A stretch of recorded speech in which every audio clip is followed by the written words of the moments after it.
I'm Alexandra Semi, and these are our top stories.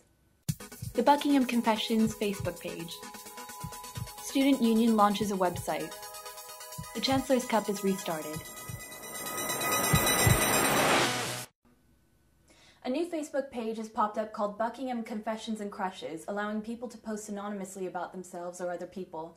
Shade Beckley Lyons finds out more and explores the law surrounding this kind of social media. The University of Buckingham campus may be seen as peaceful as of now. However, online, it is a different story. After 3 weeks, the Facebook page Confessions and Crushes has accumulated over 300 likes. We spoke to the Pro-Vice Chancellor, Julian Lovelock, to see what he had to say on the issue. We, as a university, as you can do, register their complaint with Facebook. But one complaint is not going to make any difference. If the students as a body or as individuals feel strongly enough about it, they too must complain. Buckingham is not the only university which has had such problems. These sites are everywhere. And of course, although we want to stop anything which damages, harms, upsets students, if we can, you've got to balance that against free speech. We spoke to Susan Edwards, the Dean of Research, about what the students post on this Facebook page could have serious legal implications. So in fact, the game has been upped because of the damage that social media does to reputations of others. So there's not just the criminal offences that might be incitement to commit an offence, it's the very libel and slanderous statements that are made about others, which are also offences. But I can assure you that whether it's on email or whether it's on any of these forms of social media, the police, of course, if they wish and think that there is a cause to bring a prosecution against a person or persons at this moment unknown, they can do it. They can track it down to the ISP provider, they can track it down to the machine, they can track the... Of course, they have the technology to do this. We spoke to the students to see what they had to say. After all, they're the ones being directly affected by the Facebook page. I think it's quite a touchy page, and I think it can get sour very easily, and already we've seen negative comments on there. In some places it works really well. In a small place like Buckingham, very high school mentality. I think it's a really good environment for people to post things about one another in a positive way. So if we've got crushes, like genuine crushes, it's quite a nice place to sort of let those feelings out without having the social awkwardness. But at the same time, I saw some really horrible posts on there, and that's just not. Well, it looks like this Facebook page is dividing the whole university. This is Shade Beckley Lyons reporting for Buckingham News in Buckingham. Buckingham Student Union has launched a new website created and run by university students to serve as a voice and further the rights of all students. Jessica Taylor reports. The Student Union Executive Committee are always looking at ways to keep people informed. The executive have now moved online, so we've been finding out why they've made the leap onto the web. So, what is the purpose of this new website? Well, the Student Union Executive Committee really wanted to put together a website to communicate better with the students. We've had student announce and other emails that have gone out to every student. Some students don't want to receive those, so we decided to have a platform where the students can actually go get the information rather than have everything sent to them and fill their inbox. And why has it taken so long for the SU to set up this kind of online student forum? Most of the time was taken to actually get the idea of where we would put it, how we could build it so that the next executive committee could use it. And then we decided on having them put on the university server. And then we had to get approval from there, and then get approval to change the website so that the execs could design the look and everything on it. And all of that, yeah, has taken us a term, and now it's finally up. So what kind of issues does the website consult? Right now it's just trying to get all the events out there so that people can see all the posters before they get hung up, so that all the pictures from the event can be posted on one link and everybody can go get it there. And then in the future we hope that the next exec can keep it going so that everything the students need will be on that website. We asked Manon Uchan, Societies Coordinator, about how societies will put content on the site. We need more information from the societies themselves, so we can put that on the web. I'm making an appeal to all societies' presidents to please send us as much as they can about the societies, so we can update the website and they can get new members as well. So, Buckingham SU is now online and connected, and you can log on at su.buckingham.ac.uk. This is Jessica Taylor for Buckingham News. The Chancellors Cup started this Thursday, and the student union threw a toga party to launch the event. We talked to Callum Roberts, the assistant sport officer, to find out more about the competition. Camila Martinez reports.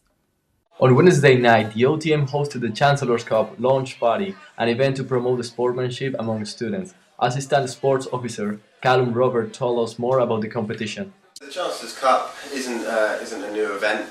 It used to be held at the university annually, but the last time it was held was 2010. Back then it was only contested between the law and the business schools, and humanities and science and medicine kind of merged with one school or the other. This year we've tried to go with 4 independent schools, so 4 different teams. And the response from the students has been amazing, really. I'm really pleased with that. The trophy here, started in 2003, the last one was in 2010, so 7 years. 7 times the trophy's been held. I mean, the majority of the time, if we look at the trophy again, law, I think, has got a slight edge on business in the past, but looking at the teams this year, I think it'll be a really close contest. And humanities have got a very strong side as well, so it'll be interesting. This year we have nine events. We've tried to focus on sports that seem to be well populated. The first competitions are starting soon, but first a little celebration is due. The Chancellors Cup closing ceremony will be on the 12th of May with a barbecue at the Bell of Long. This is Camilo Martinez, Buckingham News. Last Saturday, the Radcliffe Centre was proud to host the Buckingham Chamber Orchestra and Keith Templeman for an exciting evening of local music. Meg Pettit has the story. Last Saturday, the Buckingham Chamber Orchestra brought an enchanting evening of music to the Radcliffe Centre. We went along to find out what it was all about. The concert included a variety of music from classical to contemporary.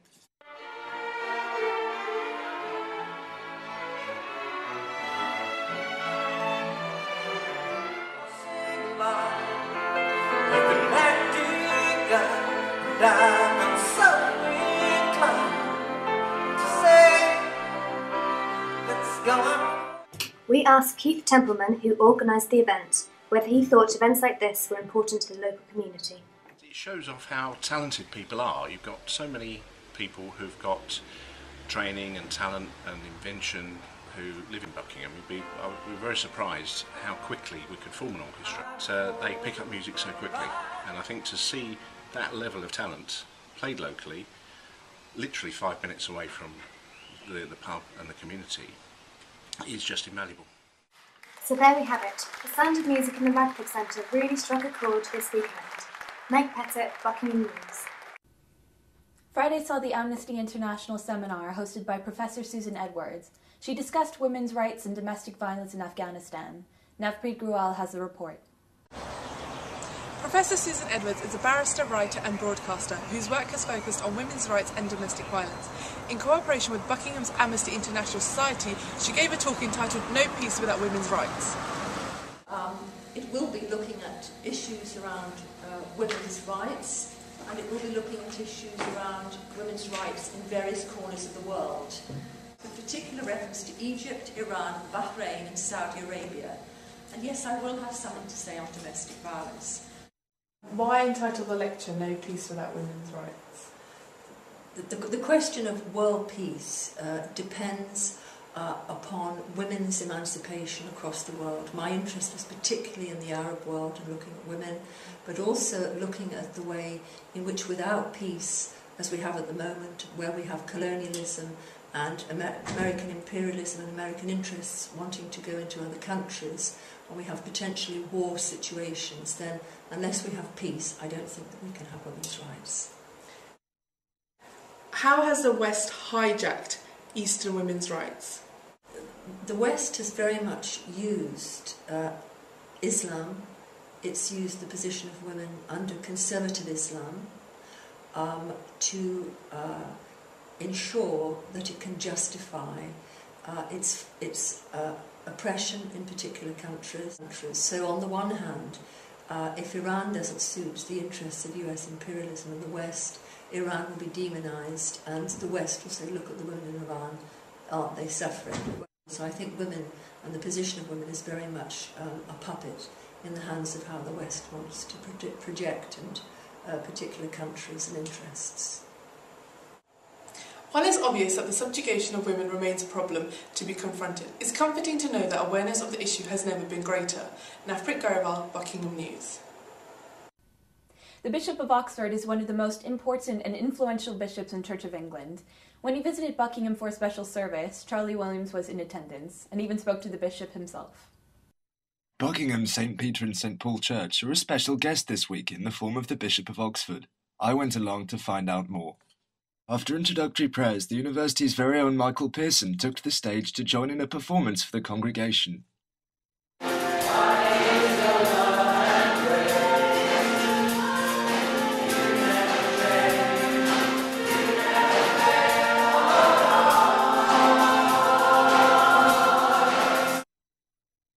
The Bishop of Oxford then took to the lectern to offer words and prayers of strength and unity.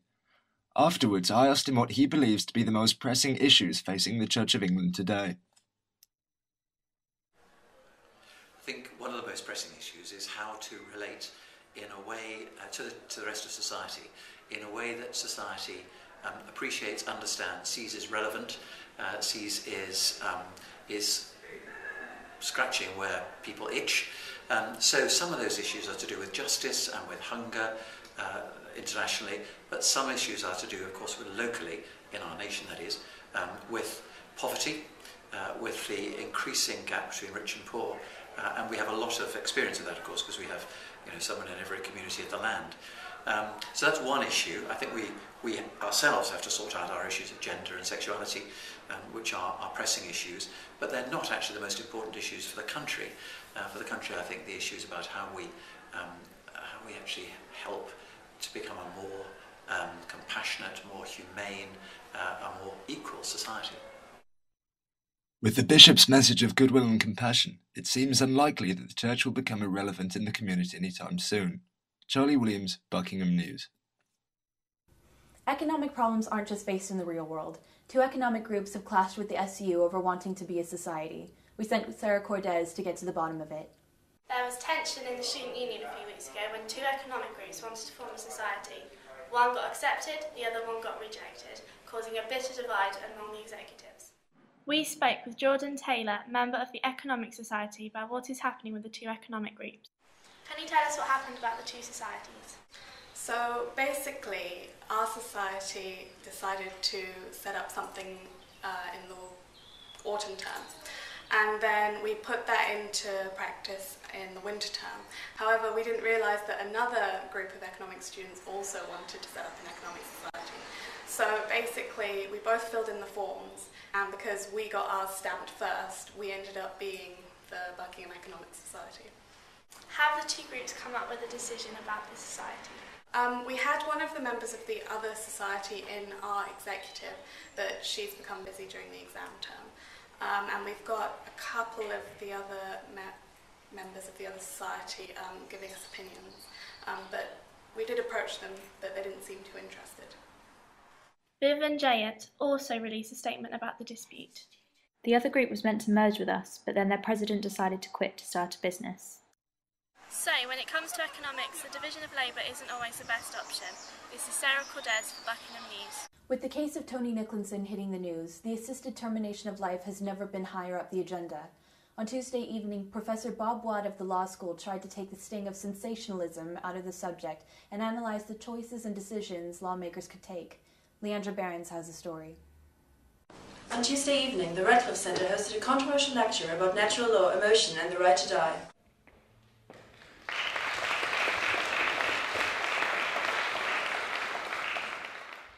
During the lecture, Professor of Law Bob Watt shared his thoughts about the contentious subject of assisted suicide and UK law.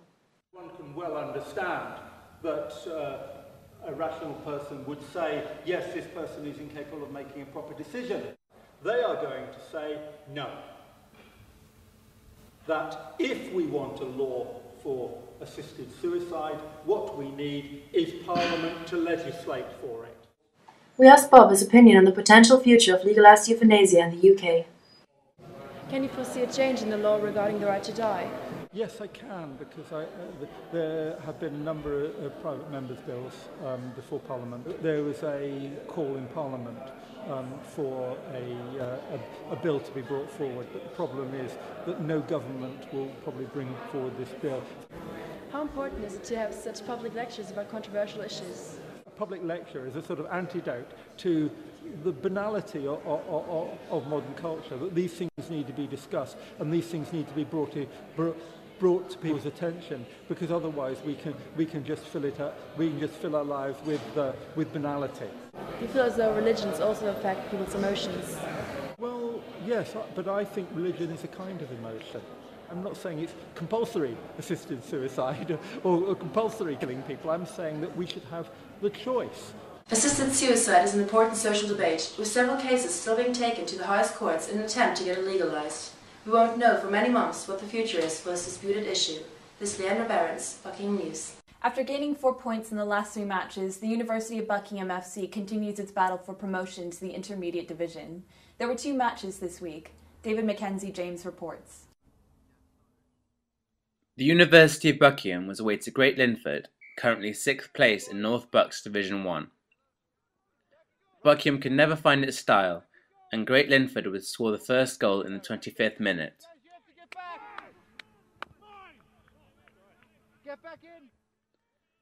A second goal arrived as Buckingham didn't react against the home team.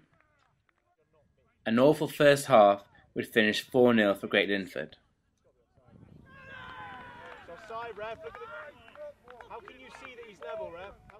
In the second half, Shannon Birchall crossed the ball to Camilo Martinez, who wasted a clear chance of goal.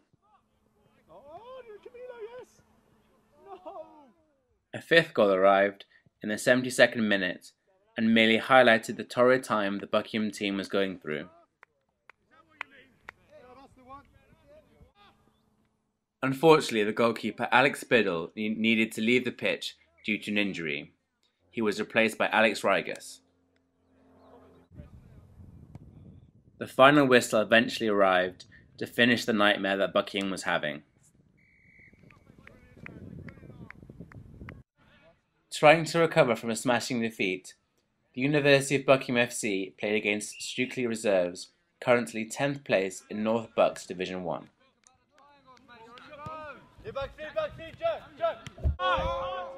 The first attempt at goal was from the visitors, but Govner was there to stop it.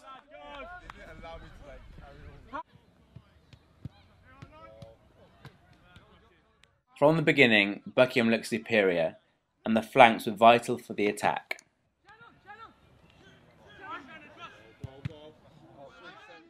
Shannon Birchall tried to score a couple of times, but at half-time, the match was tied.